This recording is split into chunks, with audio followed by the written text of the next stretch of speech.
Bismillahirrahmanirrahim. In the name of Allah, who is the most beneficent and the most merciful. Dr. Irfana Shahid is here. Assalamu alaikum, dear students. How are you all? Hope all of you are fine.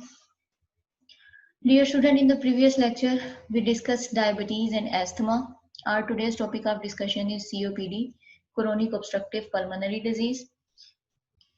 Chronic obstructive pulmonary disease is characterized by a reduced ability to exhale, and because of narrowing of airway, a wheezing sound is made. COPD causes a reduction in airflow that can have a dramatic effect on daily activities. These diseases primarily found in smokers and ex-smokers, and these diseases include chronic bronchitis, emphysema, bronchial asthma, either alone or in combination.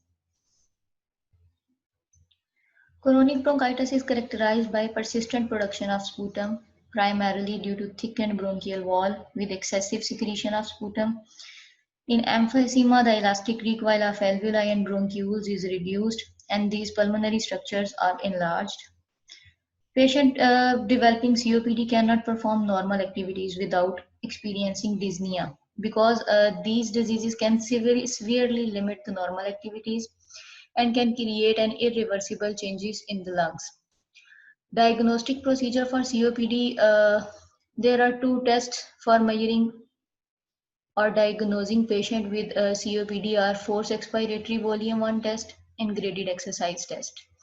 In forced expiratory volume 1 test, patient is guided to take a deep breath and then exhale. During exhalation, forced expiratory volume is measured and measured in 1 second. In 1 second, we record the forced expiratory volume. Graded exercise test used to evaluate the VO2 max, maximal exercise ventilation, and changes in arterial partial oxygen and carbon dioxide levels.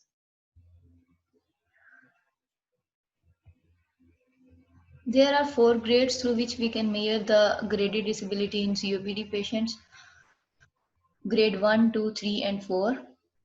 In grade 1, fast walking and stair climbing, the forced expiratory volume predicted in percentages is greater than 60, VO2 max is 25, greater than 25, exercise ventilation is not limiting, and arterial blood gases are normal. In grade 2, walking at normal pace, forced expiratory volume predicted is less than 60%, maximum VO2 max is less than 25%, exercise ventilation is greater than 50%, and normal arterial blood gases above 90% at rest and with exercise. Grade 3, slow walking. Forced expiratory volume is less than 40, VO2 max is less than 15, and exercise ventilation is less than 50. Grade 4, walking limited to less than 1 block, less than 40 forced expiratory volume, maximum VO2 max is less than 7, and exercise ventilation is less than 30. Treatment for COPD, the treatment goals for COPD patients includes the following. COPD includes more than simple medication and oxygen inhalation therapy. Medications में bronchodilators जो है वो use किए जाते हैं, oxygen inhalation therapy जो है वो पेशेंट को दी जाती है. Our goals are to reduce reliance on oxygen and medication and improve the ability of patient to complete daily activities. COPD patients receive education about different ways to deal with the disease, including breathing exercises, ways to approach the activities of daily living at home, and how to handle work-related problems. So we can educate the patient how to deal with daily activities with disease and how to increase the capacity of work. Our outcomes are increased exercise tolerance without dyspnea and increased sense of well-being. Treatment of COPD includes medication, long-acting bronchodilators, supplemental oxygen.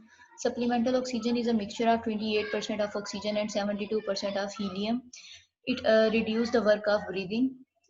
We can also train inspiratory muscles, inspiratory pressure support, reduce the work of respiratory muscles. Inspiratory muscle training कर सकते हैं हम, जिससे improve हो सकता है muscle endurance. It may not improve the muscle performance but reduce the risk of diseases. Interval training करवा सकते हैं। इंटरवल ट्रेनिंग में हायर इंटेंसिटी एक्सरसाइजेस करा सकते हैं, शॉर्ट ड्यूरेशन की हाई इंटेंसिटी एक्सरसाइजेस करा सकते हैं। हाई इंटेंसिटी इंटरवल ट्रेनिंग जो है वो इसलिए कराई जाती है कि पेशेंट जो है वो हायर इंटेंसिटी और शॉर्टर ड्यूरेशन के लिए वर्क करे। कन्वेंशनल कॉन्टिन्यूस ट्रेनिंग में जो है वो लॉन्गर ड्यूरेशन के लिए वर्क कर रहा होता है पेशेंट, लेकिन सीओपीडी के पेशेंट में हाई इंटेंसिटी इंटरवल ट्रेनिंग इसलिए कराई जाती है कि इससे जो है वो उसका जो वर्क ऑफ ब्रीदिंग है वो शॉर्टर ड्यूरेशन के लिए होता है और हायर इंटेंसिटी के लिए होता है। तो ये ज़्यादा बेनिफिट्स जो है वो इस अप्रोच से यूज़ किए दे सकते हैं हम पेशेंट को। इसमें हम लोग जो है वो रिड्यूस कर देते हैं रेस्पिरेटरी लोड को, क्योंकि एक्सरसाइज जो है वो शॉर्ट ड्यूरेशन की होती है और रेस्पिरेटरी मसल जो है वो इजीली ट्रेन हो जाते हैं। रेजिस्टेंस ट्रेनिंग पेशेंट को करवा सकते हैं हम लोग, जिनमें जो है वो उसको मॉडरेट से जो है वो विग्रस एक्टिविटी की तरफ लेकर जा सकते हैं। मॉडरेट एक्सरसाइजेस करा सकते हैं 60 to 80% हार्ट रेट रिजर्व पे, और 40 to 60% से स्टार्ट करते हैं, उससे आगे जो है वो ग्रेजुअली इंक्रीज करते जाते हैं। इनसे जो पेशेंट का एक्सरसाइज टॉलरेंस है वो इंक्रीज होता है, डिजनिया की कंडीशन उसको बार बार फेस नहीं करनी पड़ती, और सेंस ऑफ वेल बीइंग जो है पेशेंट की वो इम्प्रूव होती है। That's all for COPD. Next topic जो है वो हाइपरटेंशन है। As we all know that hypertension is also known as high blood pressure and long term medical condition है ये, जिसमें ब्लड प्रेशर जो है आर्टरीज के अंदर परसिस्टेंटली एलिवेट होता रहता है। इसकी क्लासिफिकेशन नॉर्मल हम उसको कंसीडर करते हैं जब सिस्टोलिक ब्लड प्रेशर जो है वो लेस देन 120 हो और diastolic blood pressure less than 80 millimetre of mercury. In pre-hypertension stage, systolic blood pressure is 120 to 139 and diastolic blood pressure is 80 to 89 millimeter of mercury. Systolic blood pressure stage 1 hypertension में कितना होता है 140 to 159 and diastolic blood pressure 90 to 99 millimetre of mercury. Prevalence इसकी जो है वो 50 million US adults को जो है वो हाइपरटेंशन होती है, मेजोरिटी में जो है वो स्टेज 1 हाइपरटेंशन होती है। Treatment, non-pharmacological approaches used for mild or borderline hypertension are diet and exercise. Diet और exercise जो है उसको हम जो है वो क्या कहते हैं नॉन फार्माकोलॉजिकल ट्रीटमेंट में कंसीडर करते हैं। अगर हम एक्सरसाइज करवाएंगे पेशेंट को ग्रेजुअली उसका जो है वो सेंसिटिविटी, टिश्यू सेंसिटिविटी जो है वो इंसुलिन की भी बढ़ जाती है, उसका जो ब्लड प्रेशर है वो रेगुलेट होना शुरू हो जाता है। डाइट मॉडिफिकेशन जो है उसमें रिडक्शन कर देंगे अगर सोडियम इनटेक में, तो 5 मिलीमीटर ऑफ मर्करी सिस्टोलिक और 3 millimetre of mercury diastolic blood pressure जो है वो रिड्यूस होता है। रिडक्शन इन कैलोरिक इनटेक, अगर 1 kg वेट लॉस करेंगे तो 1.6 millimetre of mercury systolic and 1.3 diastolic blood pressure जो है वो डिक्रीज होगा। एक्सरसाइज जो है वो 10 millimetre reduction 10 millimetre of mercury reduction करती है रेस्टिंग ब्लड प्रेशर में। जो इंड्योरेंस एक्सरसाइजेज होती हैं वो 5 to 10 millimetre of mercury reduction करती हैं रेस्टिंग ब्लड प्रेशर के अंदर। तो एक्सरसाइज जो है वो रेस्टिंग बीपी जो है उसको मेंटेन करने के लिए बहुत इंपॉर्टेंट है। एक्सरसाइज फॉर हाइपरटेंशन में रिकमेंडेशंस क्या है? मॉडरेट इंटेंसिटी की एक्सरसाइज करवा सकते हैं 40 to 60 हार्ट रेट रिजर्व पर 30 minutes on most, preferably all days. Goal of expending 700 to 2000 kilo calorie per week. Moderate intensity exercises में जो है वो मतलब ये ज़्यादा इफेक्टिव होती हैं और ये डेली लाइफस्टाइल एक्टिविटीज़ के साथ परफॉर्म हो जाती हैं। इसमें एटलीस्ट 30 मिनट्स की हम एक्सरसाइज पेशेंट को जो है वो करवाते हैं, रेजिस्टेंस ट्रेनिंग कराते हैं 60 to 80% 1 रेपिटेशन मैक्सिमम के ऊपर। तो पेशेंट जो है वो अच्छा रिस्पॉन्ड करता है। प्रिकॉशंस इसमें क्या यूज़ कर सकते हैं? जो पेशेंट मेडिकेशन पे हैं, यानी जो हाइपरटेंशन स्टेज 1 के पेशेंट्स हैं उनमें कुछ पेशेंट अगर मेडिकेशन पे हैं तो उनका ब्लड प्रेशर जो है वो लाजमी तौर पर जो है वो during before and after exercise जो है उसको मेजर किया जाए। हाइपरटेंशन ट्रीटमेंट में एडिशनल ट्रीटमेंट्स कौन कौन से हो सकते हैं? Additional recommendations are lose weight if overweight, limit alcohol intake, reduce sodium intake, maintain adequate dietary potassium, calcium, magnesium, and stop smoking. Reduce dietary fat, saturated fat, and cholesterol intake. Next topic is cardiac rehabilitation. Cardiac rehabilitation includes the patient population Those who have or had angina pectoris. Angina pectoris is a condition in which chest pain occur due to ischemia, myocardial infarction patients. Myocardial infarction, a condition in which heart muscles are damaged due to coronary artery occlusion. Coronary artery bypass graft, bypass one or more blocked coronary arteries using saphenous vein or internal memory artery, and angioplasty. Balloon tipped catheter used to open occluded arteries, and it may insert a stent to keep artery open. Common medication for these patients are beta blockers. Beta blockers reduce the heart rate and blood pressure. They reduce the work of heart. Antiarrhythmia medications control the abnormal rhythms of the heart. Nitroglycerin relax the smooth muscle in veins to reduce venous return and reduce angina symptoms. Graded exercise testing. uh, before going to participate in activity, हम पहले patient को जो है उसकी graded exercise testing करते हैं, जिसमें ECG monitoring करते हैं, हार्ट रेट रिदम देखा जाता है, sign of ischemia, ST segment depression. ST segment depression जो है वो साइन होता है मायोकार्डियल इस्कीमिया का, और ये ज्यादातर जो है वो अनस्टेबल एंजाइना के पेशेंट्स के अंदर जो है वो देखा जाता है ST segment depression. Beta blockers जो है वो इसको यूज किए जाते हैं इसको ट्रीट करने के लिए। ब्लड प्रेशर मेजर करना है। Rating of perceived exertion. Rating of perceived exertion helps you to measure how hard your body is working. Using scale from 6 to 20, you choose a number to explain how hard is to breathe in or how hard to do the activity.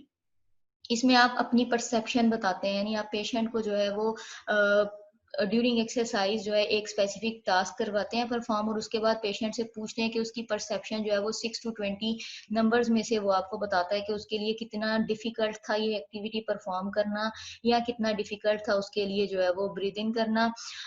Science और symptoms जो हैं देखते हैं हम, chest pain अगर हो उसमें हम रूल आउट कर लेंगे, पेशेंट को जो है चेस्ट पेन को रूल आउट करेंगे। इसमें जो है वो रेडियो न्यूक्लियाइड इमेजिंग के थ्रू हम कर सकते हैं। परफ्यूजन इवेलुएट करने के लिए थैलियम डाई यूज होता है, और इवेलुएट करने के लिए वेंट्रिकुलर इजेक्शन जो है वो इजेक्शन टेक्टिनियम यूज किया जाता है। एक्सरसाइज प्रोग्राम्स जो है वो फेजेस के अकॉर्डिंग जो है वो डेवलप किया जाता है। जो कार्डियो रिहैब जो होती है उसके जो है वो हमारे पास 3 फेज होते हैं। फेज 1 इन पेशेंट एक्सरसाइज प्रोग्राम, फेज 2 जो है वो आउट पेशेंट एक्सरसाइज प्रोग्राम होता है, और फेज 3 जो है वो ये होम बेस्ड एक्सरसाइज प्रोग्राम्स होते हैं। आगे इनकी मैं डिटेल जो है वो आपके साथ शेयर करती हूँ। फेज 1 जो है in patient exercise in patient exercise programme, patient जो है वो उसके जो कार्डियक इवेंट्स हैं उसमें ट्रांजिशन आती है। जो माइल्ड इंटेंसिटी की एक्सरसाइजेज करवाई जाती हैं पेशेंट की कंडीशन के अकॉर्डिंग, और ये वो टाइम होता है जब पेशेंट जो है वो हॉस्पिटल में है और उसको आप जो है वो एक साथ में एडजुवेंट थेरेपी दे रहे होते हैं। ये थेरेपी क्या करती है, ट्रांजिशन लाती है उसका टाइम ऑफ डिस्चार्ज में, यानी कि जल्दी पेशेंट जो है वो रिकवर करना शुरू कर देता है। इन पेशेंट से जो है वो टाइम ऑफ डिस्चार्ज तक जितना आप उसको ट्रीट कर रहे हैं वो फेज 1 में होता है। फेज 2 आउट पेशेंट एक्सरसाइज ये है, और ये क्लोज सुपरविजन में होता है। जो कोरोनिक हार्ट डिजीजेस के पेशेंट्स होते हैं वो जनरली डी कंडीशन होते हैं, तो इनको सबसे पहले हम लोग जो है वो लाइट एक्टिविटीज करवाते हैं। लाइट एक्टिविटीज से फिर ग्रेजुअली जो है वो मॉडरेट पर जाते हैं, और फिर जो है वो मैक्सिमम जो है वो इंटेंसिटी की एक्सरसाइजेस हम पेशेंट को करवाते हैं। तो फेज 2 में पेशेंट जो है उसको वार्म अप एक्सरसाइजेस कराई जाएंगी, एंड्योरेंस और स्ट्रेंथनिंग एक्सरसाइज करवाई जाती है कूल डाउन पीरियड्स के साथ। और इसमें जो है वो हम जो है वो टारगेट हार्ट रेट अचीव करते हैं पेशेंट का, और 1 minute on end of activities करवाते हैं, यानी कि इससे ज्यादा जो है वो भी आगे नहीं बढ़ते। पेशेंट जो है वो ऑलरेडी एक सीवियर कंडीशन में जो है वो सफर कर रहा होता है, तो उसकी हम लोग ग्रेजुअली जो है वो कंडीशन बेटर करने की तरफ जो है उसको एक्सरसाइजेस कराते हैं। फेज 3 जो है उसमें लेस सुपरविजन रिक्वायर्ड होती है। फेज 2 में हम लोग जो है वो पहले लाइट एक्टिविटी से जो है वो मॉडरेट, मॉडरेट से जो है वो हाई की तरफ जाते हैं, और पेशेंट जो है वो उसके मसल्स इतने ज्यादा, उसकी जो कार्डियक एबिलिटी जो है वह या कैपेसिटी कह लें, कार्डियक कैपेसिटी इतनी बढ़ा देते हैं कि वो जरा थोड़ी सी स्ट्रेनस एक्टिविटी भी परफॉर्म कर सकता है। एक्सरसाइज फेज 3 के अंदर जो है वो हम होम बेस्ड प्लान देते हैं पेशेंट को, और होम बेस्ड प्लान भी जो है वो उसके आफ्टर सारे जो डायग्नोसिस डायग्नोस्टिक टेस्ट्स के बाद जो है ये बनाया जाता है होम प्लान।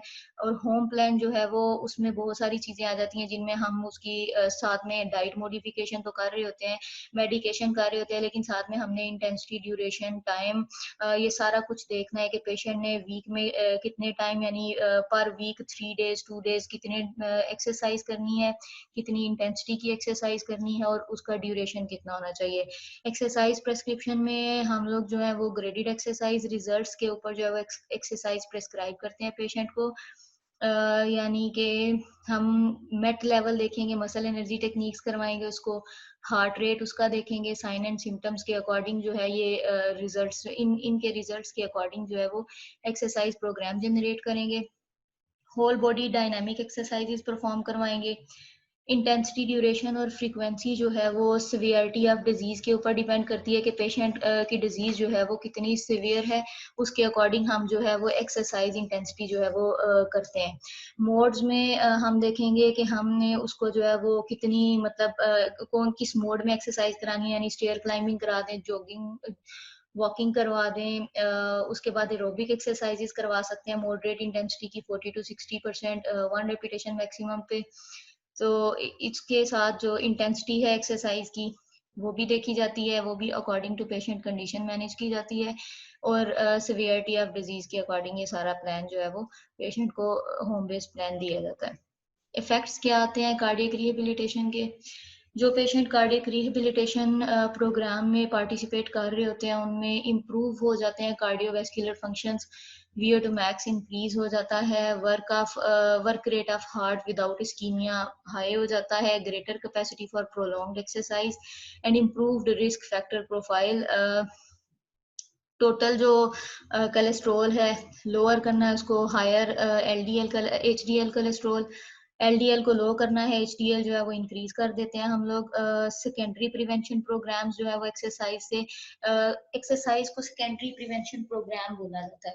इसको हम लोग सिर्फ एक एक्सरसाइज या एक मतलब होम बेस्ड एक्सरसाइज प्रोग्राम नहीं कहते, इसको हम लोग सेकेंडरी प्रिवेंशन प्रोग्राम भी कहते हैं क्योंकि ये एक इनिशिएटिव है जो रिड्यूस करता है risk of subsequent cardiac events को। इसलिए जो एक्सरसाइज प्रोग्राम है या कार्डियक रिहेबिलिटेशन है उसको सिर्फ एक्सरसाइज प्रोग्राम नहीं कहते, उसको सेकेंडरी प्रिवेंशन प्रोग्राम बोला जाता है। एक्सरसाइज ओल्डर एडल्ट्स के लिए क्या है, VO2 मैक्स जो है वो डिक्लाइन हो जाता है 1% पर ईयर। ये रिसर्च से जो है वो शो होता है कि जो आफ्टर 1 ईयर जैसे जैसे लाइफ के जो ईयर्स पास होते जाते हैं उनमें जो VO2 मैक्स कैपेसिटी होती है हमारी वो 1% डिक्लाइन होती जाती है पर ईयर। रेगुलर एक्सरसाइज जो है वो रेट ऑफ डिक्लाइन को रिड्यूस कर सकते हैं। बेनिफिट्स क्या होंगे पार्टिसिपेशन के? रिस्क फैक्टर प्रोफाइल इंप्रूव हो जाएगी, increase strength and VO2 max, increase bone mass. And recommendations क्या है? Similar to younger subjects, medical exam and risk factor screening is essential for older adults. Next में VO2 max changes आ जाती हैं with as in women's. ये भी एक research question है जिसमें रिसर्च कंडक्ट हुई कि जो VO2 मैक्स होता है इंड्योरेंस ट्रेंड विमेंस के अंदर कंपेयर टू एक्टिव और सेडेंटरी विमेंस बहुत जल्दी डिक्लाइन करता है। यानी एक्टिव विमेंस के अंदर VO2 मैक्स जो है वो बहुत जल्दी जो है वो डिक्लाइन करेगा। परसेंट डिक्लाइन जो है वो approximately 10% per decade, similar to finding in man. और इसकी एक्सप्लेनेशंस में बेसलाइन इफेक्ट्स आते हैं, एज सच कोई डिफरेंस नजर नहीं आता कि जो हाईली ट्रेन्ड इंड्योरेंस फीमेल है और एक्टिव सेडेंटरी वीमेन है इन दोनों के दरमियान में जो है ये डिफरेंस क्यों आता है, इसका कोई एक स्पेसिफिक आंसर नहीं है। Most fit women had greater decrease in training stimulus with age. ये एक फैक्टर हो सकता है कि विद एज उनके अंदर जो ट्रेनिंग स्टिमुलस है वो डिक्रीज हो जाती है जिसकी वजह से VO2 मैक्स जो है उसमें पर डिकेड 10% जो है वो डिक्लाइन आता है। बॉडी वेट जो है वो इंक्रीज हो जाए उसकी वजह से भी होता है। नेक्स्ट ओस्टियोपोरोसिस आ गया। ओस्टियोपोरोसिस में जो है वो बोन मिनरल डेंसिटी जो है वो डिक्रीज हो जाती है और रिस्क ऑफ फ्रैक्चर जो है वो इंक्रीज हो जाता है। As we all know that bone is a dynamic tissue. Bone जो है वो साइज में इंक्रीज करती है और स्ट्रेंथ में इंक्रीज करती है। ये डिपेंड करता है कि हमारा बॉडी की डिमांड्स कितनी है बोन्स के ऊपर कितना लोड आता है, उसके अकॉर्डिंग जो है वो बोन शो करती है, फैक्ट शो करती है कि उसने साइज या स्ट्रेंथ में इंक्रीज होना है या नहीं। ओस्टियोब्लास्ट एक्टिविटीज होती हैं जो स्ट्रेंथ वगैरह इंक्रीज करती हैं। अगर सेडेंट्री लाइफस्टाइल हो और बोन के ऊपर जो लोडिंग है वो कम हो जाए या लेस चैलेंजिंग कंडीशन के अंदर बोन्स चली जाएं, तो बोन डेपोजिशन स्टार्ट हो जाती है। ओस्टियोक्लास्टिक एक्टिविटी जो है वो बोन को रीअब्सॉर्ब करना शुरू कर देती है और बोन की जो डेंसिटी है और उसकी जो स्ट्रेंथ है वो कम हो जाती है। तो ओस्टियोपोरोसिस जो है वो ओल्डर एज में ज्यादातर फीमेल्स के अंदर देखी जाती है। More common in women over 50 due to lack of estrogen. Lack of estrogen की वजह से जो है वो ओस्टियोपोरोसिस फीमेल्स को फेस करना पड़ता है। प्रिवेंशन और ट्रीटमेंट इसका क्या है? डाइटरी कैल्शियम जो है वो यूज कर सकते हैं 1000 milligram per day through food and supplements. Vitamin D intake कर सकते हैं। हार्मोन रिप्लेसमेंट थेरेपी यूज की जाती है जिसमें जो बोन लॉस है और फ्रैक्चर का रिस्क है वो रिड्यूस हो जाता है, क्योंकि हम लोग जो है वो हार्मोन बॉडी में इंजेक्ट कर रहे होते हैं। एस्ट्रोजन हार्मोन जो है वो इसमें रिप्लेस किया जाता है बॉडी में अगेन, क्योंकि बॉडी के अंदर एस्ट्रोजन की प्रोडक्शन जो है वो रुक चुकी होती है। में increase risk of cardiovascular diseases and cancers. Hormone replacement therapy का एक साइड इफेक्ट कह लेंगे, इससे कार्डियोवैस्कुलर डिजीजेस के चांसेस और कैंसर के चांसेस जो है वो होते हैं। एक्सरसाइज से हम लोग जो है वो ऑस्टियोपोरोसिस को जो है वो रिड्यूस कर सकते हैं। इसके रिस्क एक्सरसाइज बोन हेल्थ के लिए जो है वो इसका मोड, इंटेंसिटी, फ्रीक्वेंसी और ड्यूरेशन, ये सारा का सारा पहले मैनेज करना पड़ता है। मोड में हम क्या करते हैं, वेट बियरिंग एक्सरसाइजेस करवाएंगे।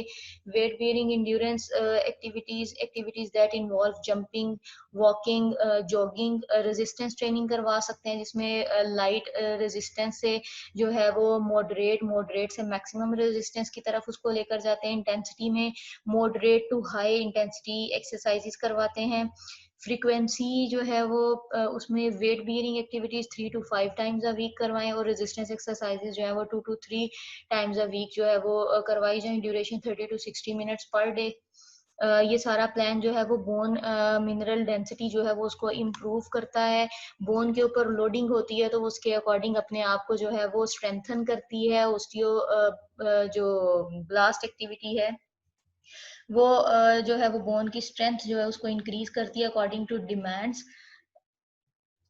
उसके बाद एल्डरली पीपल्स के अंदर जो है वो ट्रेनिंग के इफेक्ट्स क्या आते हैं? ओल्डर इंड्योरेंस ट्रेंड इंडिविजुअल्स जो हैं, यानी जो रिहेबिलिटेशन प्रोग्राम्स का हिस्सा होते हैं, जो पार्टिसिपेट कर रहे होते हैं एक्टिवली किसी भी एक्सरसाइज प्रोग्राम के अंदर, उनमें VO2 मैक्स जो है वो हायर होता है। Higher HDL, lower triglyceride, total and LDL cholesterol, enhanced glucose tolerance and insulin sensitivity, greater strength, quicker reaction time, lower risk of falling. ये सारी चीजें जो है वो ओल्डर एडल्ट्स के अंदर, ओल्डर इंड्योरेंस ट्रेंड इंडिविजुअल्स के अंदर जो है वो इंक्रीज हो जाती हैं। इंड्योरेंस ट्रेनिंग से जो है वो VO2 मैक्स इंक्रीज होगा। फेवरेबल चेंजेस आएंगी क्रोनिक हार्ट डिजीजेस के पेशेंट्स में। रिस्क फैक्टर्स उनके क्रोनिक हार्ट डिजीजेस के कम हो जाएंगे और स्ट्रेंथ और बोन डेंसिटी जो है वो इंक्रीज और मेंटेन हो जाएगी। एक्सरसाइज ट्रेनिंग इफेक्ट्स जो हैं according to ASCM and AHA recommendations, aerobic exercises जो एंड्योरेंस एक्टिविटीज जिनमें आ जाती हैं वो हम परफॉर्म करवा सकते हैं मॉडरेट इंटेंसिटी की, greater than 30 minutes on 5 days a week. Vigorous intensity की एक्सरसाइज अगर हमने करानी है तो greater than 20 minutes on 3 days per week और बोथ। स्ट्रेंथनिंग एक्सरसाइजेज में 8 to 10 exercises major muscle groups की 2 days per week. Major muscle groups में आ जाता है हम लोग जो है वो मेजर मसल ग्रुप्स वाइज जो है वो पेशेंट को ट्रेन करते हैं। यानी पहले अगर हमने चेस्ट एक्सरसाइजेज पेशेंट को करवाई है तो चेस्ट का पोर्शन उसका जो है वो स्ट्रेंथन किया जाएगा, चेस्ट के मसल को स्ट्रेंथनिंग एक्सरसाइजेज कराई जाएंगी। उसके बाद अगर शोल्डर पे आ गए हैं तो शोल्डर मसल्स जो हैं ये मसल ग्रुप जो है वो टारगेट किया जाएगा। हैम्स को किया जाता है टारगेट, काफ मसल्स को टारगेट किया जाता है। तो according to group of muscle जो है वो हम लोग एक्सरसाइज करवाते हैं। स्ट्रेंथनिंग एक्सरसाइज पेशेंट को 2 days per week 10 to 15 repetitions करवाते हैं पर एक्सरसाइज। 1 डे पर वीक में भी sufficient for strength gain in those greater than 60 years of age। Flexibility exercises करवाई जाती हैं 10 minutes on at least 2 days per week और इससे जो है वो बैलेंस इंप्रूव होता है और रिस्क ऑफ फॉल्स जो है वो रिड्यूस हो जाएगा। एक्सरसाइज ड्यूरिंग प्रेगनेंसी, प्रेगनेंसी में जो एक्सरसाइज एडाप्टेशंस है, या यूँ कह लें कि बॉडी के अंदर इतनी सारी चेंजेस हो रही होती हैं, तो एक्सरसाइज जब हम लोग प्रेस्क्राइब करने लगते हैं प्रेगनेंसी के पेशेंट में, तो उसमें भी जो है वो बहुत ज़्यादा मॉनिटरिंग पहले की जाती है और उसके बाद जो है वो एक्सरसाइज प्लान जो है वो दिया जाता है पेशेंट को। ब्लड वॉल्यूम जो है वो एक्सरसाइज अगर आप करवाने लगे हैं प्रेग्नेंट वीमेंस के अंदर, तो उससे उससे पहले आप उसका ब्लड वॉल्यूम जो है वो देखेंगे, आप उसका ब्लड प्रेशर मेजर करेंगे, आप उसके बाकी जितने भी रेलिवेंट प्रोसीजर्स हैं वो फॉलो करते हुए उसको पहले इवेलुएट करेंगे पेशेंट को, और देन उसका जो है वो एक्सरसाइज प्रोग्राम डेवलप किया जाता है। ब्लड वॉल्यूम प्रेगनेंसी में 40 to 50% इंक्रीज हो गया होता है। Oxygen uptake, heart rate higher होता है रेस्ट में, ड्यूरिंग एक्सरसाइज ज़्यादा हो जाता है, कार्डियक आउटपुट जो है वो रेस्ट में ज़्यादा होता है, एक्सरसाइज में बढ़ जाता है फर्स्ट 2 ट्राइमेस्टर में, और थर्ड ट्राइमेस्टर में ये कम हो जाता है। रेगुलर इंड्योरेंस एक्सरसाइजेज थोड़ा सा रिस्क जो है वो फीटस पे होता है, लेकिन ये बेनिफिशियल होती हैं दोनों के लिए अगर सेफली परफॉर्म की जाएं। ये रिड्यूस कर देती हैं risk of gestational diabetes and pre eclampsia. इसमें भी प्री एक्लेम्पसिया में भी क्या होता है कि ब्लड प्रेशर अगर लोअर हो गया है, तो ये फीटस के लिए जो है वो एक लीथल कंडीशन हो सकती है। प्रेग्नेंट वुमेन जो है वो कंसल्ट करती हैं अपने फिजिशियन को prior to beginning any exercise program. Absolute और रिलेटिव कॉन्ट्राइंडिकेशंस जो फिजिशियन ने दी होती हैं उसको ही हम फॉलो करते हैं और एक्सरसाइज प्रोग्राम बनाते हैं। यानी जिस फिजिशियन को जो प्रेग्नेंट फीमेल फॉलो अप करवा रही हैं उनकी रिकमेंडेशन के अकॉर्डिंग जो है वो कॉन्ट्राइंडिकेशन और इंडिकेशन जो है वो डेवलप की जाती हैं कि ये हमने एक्सरसाइज में ये एक्सरसाइज परफॉर्म करवानी है और ये वाली नहीं करवानी। इफेक्ट ऑफ एक्सरसाइज ट्रेनिंग में वियर टू मैक्स इंक्रीज हो जाता है और मेंटेन होता है। कम्बिनेशन ऑफ ट्रेनिंग और प्रेगनेंसी में क्या होता है कि एडाप्टेशन ऑफ ट्रेनिंग जो है वो ज़्यादा हो जाती हैं ग्रेटर देन ट्रेनिंग अलोन। इसमें एक्सरसाइज रिकमेंडेशंस जो है 30 मिनट्स पर डे एक्सरसाइज करवा सकते हैं हम मॉडरेट इंटेंसिटी की, और प्रेफरेबली ऑल डेज करवा सकते हैं, यानी कि हर दिन जो है वो 30 मिनट्स मॉडरेट इंटेंसिटी एक्टिविटी जो है वो कोई पेशेंट जो है वो परफॉर्म करे। इंटेंसिटी जो है वो डिटरमिन की जाती है through heart rate. Heart rate जो है वो एक बेस्ट मेथड नहीं है, क्योंकि हार्ट रेट ऑलरेडी इंक्रीज्ड रहता है इस स्टेज में। रेस्टिंग परसीव्ड एक्सर्शन जो है, रेटिंग परसीव्ड एक्सर्शन, इसमें भी हम जो है वो 6 to 20 नंबर्स होते हैं, उनमें पेशेंट को जो है वो ड्यूरिंग यूँ कह लें ब्रिस्क वॉकिंग हम पेशेंट को करवाते हैं, और उसमें उसको साथ साथ जो है वो बोलते जाते हैं और पूछते हैं कि उसके लिए कितना डिफिकल्ट है ये एक्टिविटी परफॉर्म करना, या कितना वर्कलोड उसके ऊपर जो है वो ज़्यादा हो गया। तो इससे हम अंदाज़ा लगा सकते हैं कि कितनी एक्सर्शन जो है वो पेशेंट बियर कर सकता है। सुपाइन एक्सरसाइजेज जो है वो फर्स्ट ट्राइमेस्टर के अंदर जो है वो कॉन्ट्राइंडिकेटेड होती हैं, क्योंकि इससे जो है वो फीटल जो एनोमलीज हैं वो डेवलप होने के चांसेस जो है वो ज़्यादा होते हैं। That's all for today. Thank you for your patience. Jazakallah.